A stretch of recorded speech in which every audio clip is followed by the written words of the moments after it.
Hi viewers, మనం వచ్చేసి పెన్నేటి పాట సాధన పత్రము 3 చూస్తూ ఉన్నాము. గేము ధారాళంగా చదవండి, పాడండి. ఇక్కడ కుండపోతల వానలు గురియనేమి పట్టుమని 10 నాళ్లలో పారబోసి ఇసుక బొక్కసమున మిగులెల్ల దాచి పెన్న పండుకును నీ నేల దిన్నె మీద.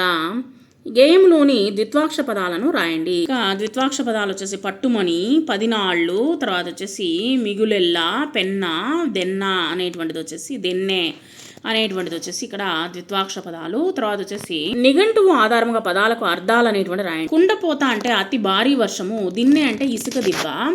గేమ్ ఆధారంగా ప్రశ్నలకు జవాబులు రాయండి. వానలు ఎలా కురుస్తాయి? సూర్యుడు వేడి వల్ల నదులు, చెరువులు, సముద్రము వేడెక్కుతుంది. అది నీటి యొక్క ఆవిరిగా మారి ఆకాశంలోకి పైకి లేస్తుంది.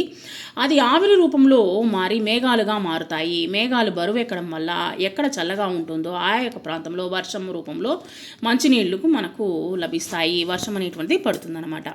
మిగిలిన వాన నీరు పెన్న ఎక్కడ